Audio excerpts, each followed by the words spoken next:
सुन के वट के बैन प्रेम लपेटे अटपटे बीसे करुणाएन चिते जानकी लखन तन। केवट के बात को सुन करके लक्ष्मण जी को क्रोध आ रहा है, लेकिन श्री राम जी मुस्कुरा रहे हैं, हंस रहे हैं। केवट को देख करके, केवट की बात सुन करके, लक्ष्मण को देख करके और सीता को देख करके श्री राम जी मुस्कुरा रहे हैं और कहते हैं, हे केवट तुम वही करो जिससे तेरा नाव स्त्री ना बने। भगवान भी सीधा सीधा नहीं कहते कि मेरा चरण धो लो। भगवान भी तो भगवान है, भगवान भी सीधा सीधा नहीं कहते।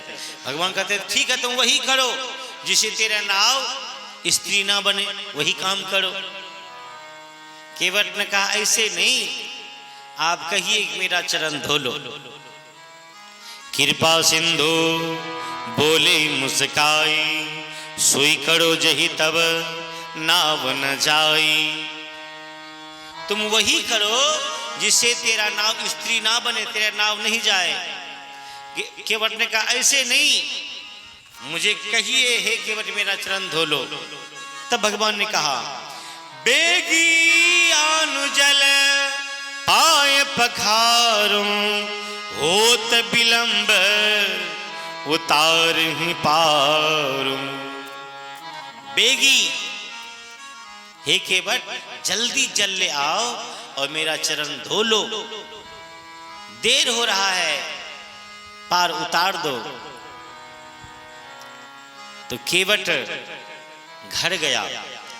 केवट राज केवट राम रजायस पावा, पानी कठवता भरी ले आवा। केवट घर गया और घर से कठौता में पानी भर करके लाया। भगवान ने कहा जल, भगवान ने कहा जल, और केवट ला रहा है पानी। भगवान ने कहा बेगी आनी जल पाए पखारो, जल्दी से जल लेके आओ, चरण धो लो। केवट ने क्या लाया? पानी कठौता भर ले आवा, पानी लाया। क्या पानी अलग है और जल अलग है?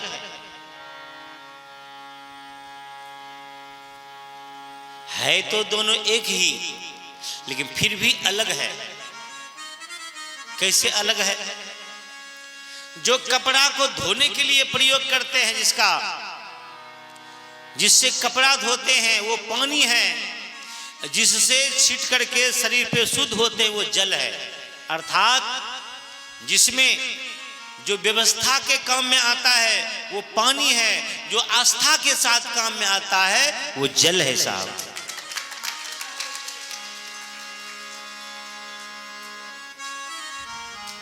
जिसे जो व्यक्ति दूर से गंगा जी जाते हैं, कभी पूर्णमासी के दिन, कभी अमावस्या के दिन, कभी होली के दिन, कभी छठ पूजा के लिए, कभी नवरात्रि करने के लिए, कभी शिवरात्रि करने के लिए, जो दूर से गंगा स्नान के लिए जाते हैं तो उनके लिए गंगा जल है। परंतु जो दिन रात गंगा किनारे रहते हैं, गंगा किनारे खेती करने वाला, मछली पकड़ने वाला, भैंस चराने वाला, तो उसके लिए गंगा में तो उतना भाव नहीं है, और वहीं खेत में मलमूत्र त्याग करते हैं और गंगा जी में जाकर के धोते हैं, उनके लिए पानी है। अर्थात तो केवट नाव चलाता है और गंगा में ही रहता है, उनके लिए गंगा पानी है। राम जी दूर से आए हैं आस्था के साथ, उनके लिए जल है। एक भाव तो ये है, दूसरा भाव ये है, राम जी ने कहा जल्दी से गंगा जल ले आओ, गंगा में तुम है, जल्दी से जल ले आओ, चरण धो लो।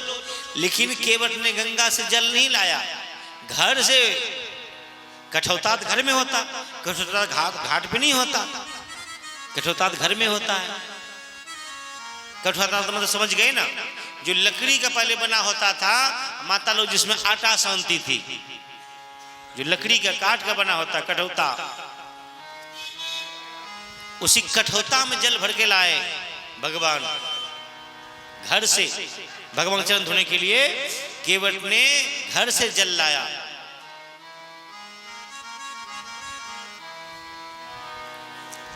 तो घर से अपने घर में जो कुआं था, कुआं से पानी भर के लाया है, इसलिए वर्णन है पानी कठौता भरी ले आवा। केवट के मन में है गंगा जो है भगवान के चरण से निकली है, तो गंगा भगवान के चरण से निकली है, तो गंगा तो पहले ही चरणामृत बना हुआ है। अब चरणामृत से क्या, चरणामृत तो हमें पाने के लिए है, चरणामृत से भगवान के चरण क्यों धोना है? भगवान का चरण तो धोना है कुआं के पानी से, उसको घर के पानी को चरणामृत बनाना है। इसलिए केवट ने कठौता में पानी घर से भर के लाया। केवट राम रजायस पावा, पानी कठवता भरी ले आवा। और भगवान के चरण धोने लगे। अति आनंद उमगी अनुरागा, अति आनंद उमगी अनुरागा, चरण सरोज पखारन लागा, चरण सरोज पखारन लागा। बरसई सुमन सुर सकल सिहाई, ऐसम पुण्य पूंज को नाही। बरसई सुमन सुल सुनिहाई, ऐसम पुण्य पूंज को नाही। केवट राज रजा यश पावा, केवट राम रजा यश पावा। पानी कठवता भरी ले आवा, पानी कठवता भरी ले आवा। मंगल भवन मंगल हारी, मंगल भवन मंगल हारी। द्रवहुष दशरथ अजीर बिहारी, द्रवहुष दशरथ अजीर बिहारी। उतरी ठार भई सुर सरितेता, सिय राम गुह लखन समेता। उतरी ठार भई सुर सरितेता, सिय राम गुह लखन समेता। केवट उतरी दंडवत कीन्हा, केवट उतरी दंडवत कीन्हा। प्रभु सकुचि एहि नहीं कछु दीना, प्रभु सकुचि एहि नहीं कछु दीना। केवट ने चरण धो रहा है। एक चरण धोते हैं, दूसरे चरण पे भगवान खड़े हैं, एक चरण को हाथ में लिए रगड़ रगड़ के धो रहे हैं। फिर नीचे रखा, फिर दूसरा चरण भगवान का हाथ में उठाए केवट ने रगड़ के धोने लगे। भगवान ने कहा भैया केवट जल्दी करो, मैं एक चरण पे खड़ा हूं, मैं एक चरण पे खड़ा हूं, जल्दी करो, मैं हिल रहा हूं, गिरने का भय लग रहा है, मैं गिर जाऊंगा। केवट ने कहा भगवान आपको गिरने का भय लगता है, आपको गिरने का भय लगता है, ऐसा कीजिए अपने दोनों हाथ से मेरा सिर पकड़ लीजिए, आप गिरने से बच जाएंगे। तो भगवान दोनों हाथ केवट के सिर पे रखा। आकाश मार्ग से देवता देख रहे हैं, बाहर केवट तेरा भाग्य कैसा है, तेरे हाथ में भगवान का चरण है, तेरे हाथ में भगवान का चरण है, भगवान का दोनों हाथ तेरे सिर पर है, ऐसा सौभाग्य किसी को नहीं मिला है।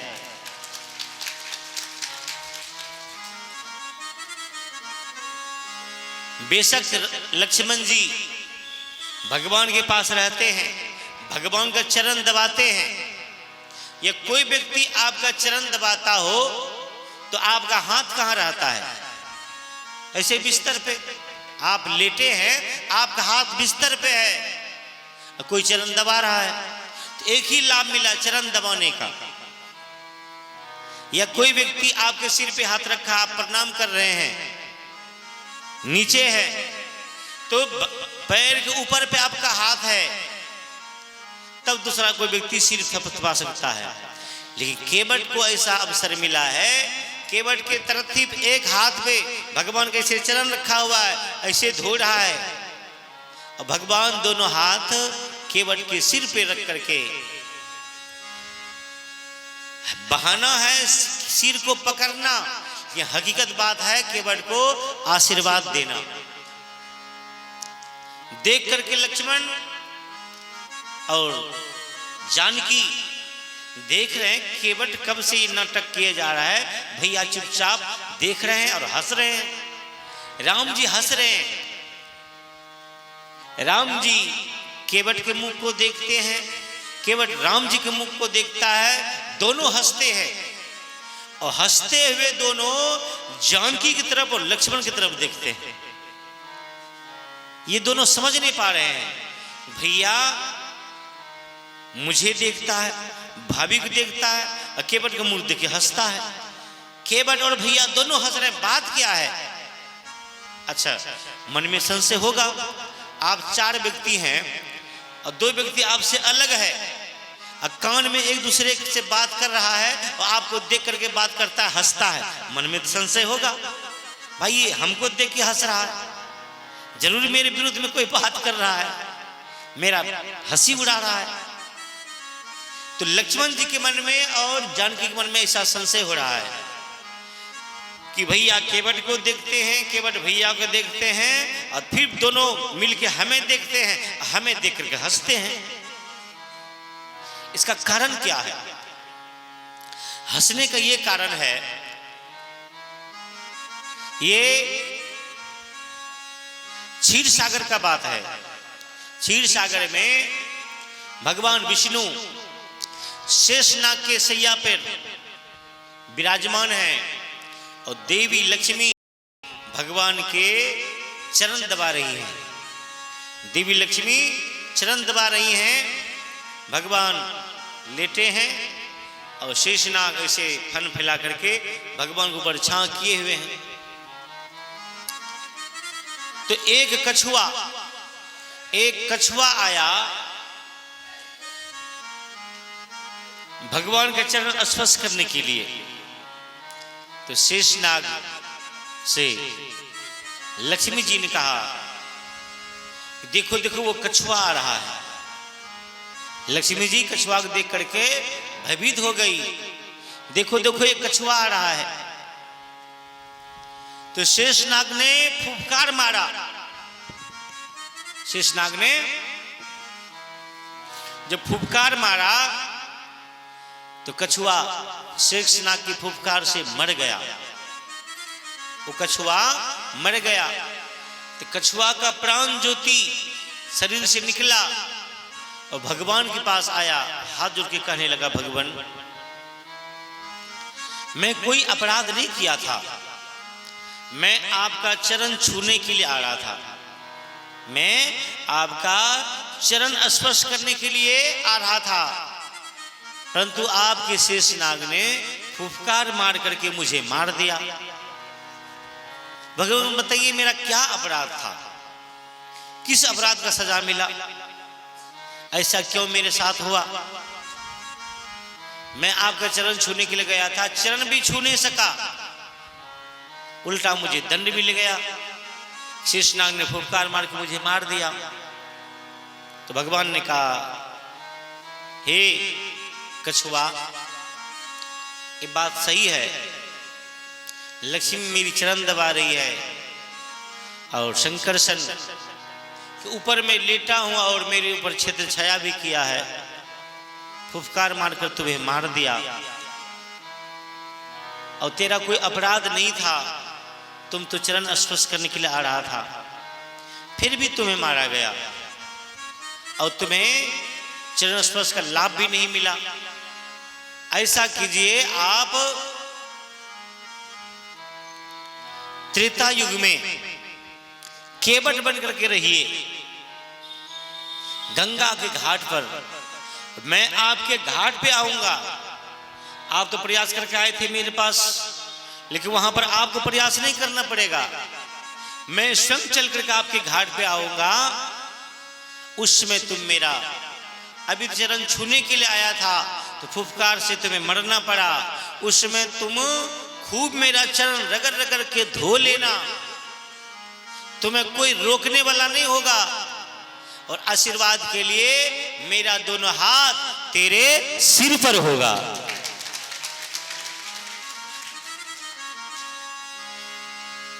तो वो जो केवट है वो क्षीर सागर का कछुआ है, और सीता जो है क्षीर सागर का लक्ष्मी है, राम जी जो है क्षीर सागर के विष्णु हैं, लक्ष्मण जी क्षीर सागर का संकर्षण शेषनाग है।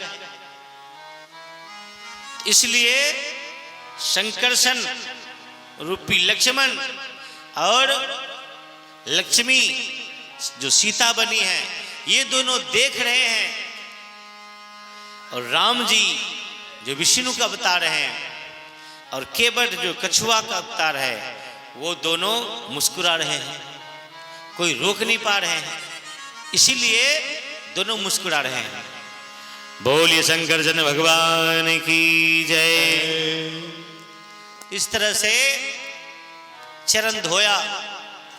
उसके बाद केवट ने भगवान को कहा, भगवान अब आप नाव में बैठिए। तो भगवान नाव में कैसे बैठे? राम सखा तब नाव मंगाए, सिया चढ़ाए चढ़े रघुराई। राम सखा तब नाव मंगाए, प्रिया चढ़ाए चढ़े रघुराई। पहले सीता जी को नाव में चढ़ाया, उसके बाद खुद चढ़े। एक व्यक्ति, एक नवयुवक और नवयुवती, नया नया विवाह हुआ है और रेल स्टेशन पे गया ट्रेन पकड़ने के लिए, रेलगाड़ी में चढ़ने के लिए रेल स्टेशन पे गए दोनों नवविवाहिता पति पत्नी। नवविवाहिता जो होता है वो खूब बात करते हैं पति पत्नी में। घर में हैं तो बात करेंगे, बाहर हैं तो मोबाइल से बात करेंगे, लगे रहेंगे। ड्यूटी पे हैं तो लगे हुए हैं, बाइक भी चला रहे हैं तो मोबाइल कान में सटा हुआ लगे रहे। जबकि ऐसा नहीं करना चाहिए। बाइक चलाते समय किसी से फोन से बात नहीं करना चाहिए। सावधानी हटी दुर्घटना घटी। आप तो जाते ही हैं और सामने वाले कोई परेशानी में डालते हैं। तो दोनों पति पत्नी स्टेशन पर आए हैं ट्रेन पकड़ने के लिए। ट्रेन में देरी था, तो कैमरा भी गिराया। बोली श्याम रामचंद्र जी महाराज की जय। तो ट्रेन में देर था तो पूरे स्टेशन पे खचाखच भीड़ भरा हुआ है। इन दोनों को कहीं मौका मिले नहीं बात करने का, एकांत में बैठने का।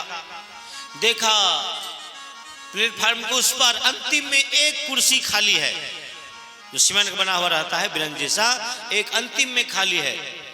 तो ओवरब्रिज पे चढ़ करके उस पार गए, वहां पर वहीं पर बैठ कर बात करेंगे। ट्रेन आने में अभी देर है 1 घंटा, तब तक बातचीत करेंगे वहां बैठ करके। जब तक ये ऊपर चढ़े ओवरब्रिज पर, उस तरफ से उतरे, अब वहां जाएंगे, तब तक क्या हुआ, तब तक में वहां एक महात्मा जी अपना चटाई बिछा करके, चादर बिछा करके और पोथी पत्र निकाल करके रामायण पढ़ने के लिए बैठ गए। अब इन दोनों को बड़ा क्रोध आया, है बाबा जी लोगों को कुछ दिखता नहीं, प्लेटफार्म पे बैठ जाते रामायण पढ़ने के लिए। ये कोई रामायण पढ़ने की जगह है? ये कोई पूजा पाठ का जगह है? यात्री को बैठने जगह मिलता नहीं, ये लोग रामायण पढ़ने बैठ जाते। उनको देख करके दोनों बड़बड़ाने लगे। अब महात्मा जी रामायण पढ़ रहे थे, बगल में कोई बोलेगा तो कान में आवाज तो जाएगी। महात्मा जी अपने पढ़ते रहे। जैसे ट्रेन का आने की सूचना हुई, आरती लगाए, अपना पोथी पत्रा समेटे, बैग में रख करके कंधा में झोला सोटा लेकर के खड़े हो गए ट्रेन में चढ़ने के लिए। ट्रेन प्लेटफार्म पर आई। वो युवक जो था, अभी ट्रेन कुछ लोगों का आदत होता है, खास करके नवयुवक व्यक्ति, वो क्या करेंगे, चलते हुए ट्रेन में चढ़ जाएंगे। उतरना जब होगा, ट्रेन जब चल देगी, ट्रेन स्टार्ट होने के बाद उतरेंगे। उनका ऐसा स्वभाव होता है नटखट करने का। तो अभी ट्रेन चल ही रही थी, स्टेशन पर आई, अभी रुकी नहीं है, इतने में युवक उछल करके चढ़ गए, चढ़ करके अंदर चले गए। अब जैसे ट्रेन रुकी तो चढ़ने वाले उतरने वाले, चढ़ने वाले उतरने वाले, चढ़ने वाले उतरने वाले, चढ़ने वाले उतरने वाले लगे रहे। 2 मिनट का समय रहता है, समय समाप्त। भीड़ बहुत ज्यादा था। उस पर ट्रेन खुल गई, वो युवक अंदर चले गए ट्रेन में, और उनकी पत्नी छूट गई स्टेशन पे। ट्रेन खुल गई। अब वो चिल्लाने लगे, अरे मेरी पत्नी छूट गई, मेरी पत्नी छूट गई, कोई ट्रेन को रोको, ट्रेन को रोको। हल्ला गुल्ला करने लगा। संजोग से महात्मा जी उसी जगह उसी बोगी में चढ़े थे। महात्मा जी ने पूछा, बेटा क्या हुआ, क्यों परेशान हो? कहा, बाबा मेरी पत्नी छूट गई प्लेटफार्म पर, अब क्या होगा? महात्मा जी ने कहा, बेटा धैर्य धारण करो, ट्रेन प्लेटफार्म से बहुत दूर आ चुकी है, अब चैन भी खींचोगे रुकते रुकते और भी दूर जाएगी। तब तक तुम्हें जहां तुम उतरोगे वहां पर जंगल मिलेगा, खेत मिलेगा, पैदल कैसे जाओगे, बहुत दूर है। इसलिए तब तक शांति से रहो, अगला स्टेशन पर ट्रेन रुकेगी, वहां पे उतर जाना, फिर बस स्टैंड में जाके कोई गाड़ी में बैठ करके फिर चले जाना स्टेशन, और पत्नी को लेकर आ जाना। तब तक रुको, यहाँ ट्रेन रुकने से कोई फायदा नहीं है, क्योंकि बहुत दूर आ गई है ट्रेन स्टेशन से, तुम्हें पैदल जाना पड़ेगा 3-4 किलोमीटर, इसे शांति से बैठो। अब लड़का करेगा क्या, चुपचाप खड़े हो गए। महात्मा जी ने कहा, बेटा जब मैं रामायण पढ़ रहा था तो तुम क्या कह रहा था? महात्मा को भी कुछ दिखता नहीं, सूझता नहीं, जहां मर्जी वहां रामायण पढ़ने बैठ जाते। बेटा अगर तेरे अंदर में भक्ति होता, अगर तेरे अंदर में भक्ति होता, तुम मेरे पास खड़े होकर रामायण को सुनता, लेकिन तेरे अंदर में भक्ति नहीं था, तुम्हें रामायण पढ़ना भी बुरा लग रहा था। बेटा अगर तुम रामायण पढ़ा होता, आज तेरी पत्नी प्लेटफार्म पे नहीं छूटता। युवक ने कहा, बाबा क्या बात करते हो, क्या जले पे नमक छिड़क रहे हो? अरे थोड़ा सा क्या मौका में क्या मिल गया, आप बाबा जी लोगों का लग गए जले पे नमक छिड़कने के लिए। अरे मेरी पत्नी छूट गई, मैं ऐसे परेशान हूं, आप ऊपर से जो व्यंग कर रहे हैं, मेरा मजाक उड़ा रहे हैं। महात्मा जी ने कहा, बेटा महात्मा कभी मजाक नहीं उड़ाता, महात्मा किसी का मजाक नहीं बनाता, मैं सत्य कह रहा हूं। अगर तुम रामायण पढ़ा होता, आज तेरी पत्नी प्लेटफार्म पे नहीं छूटती। युवक ने कहा, बाबा क्या मेरी पत्नी प्लेटफार्म पे छूटने की बात रामायण में लिखी है?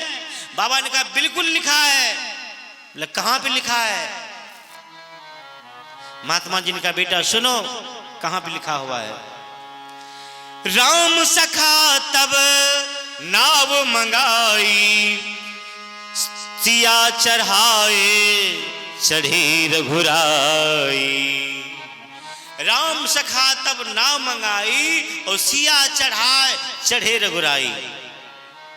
राम जी जब नाव में चढ़ने लगे, पहले सीता जी को नाव में चढ़ाए, उसके बाद खुद चढ़े।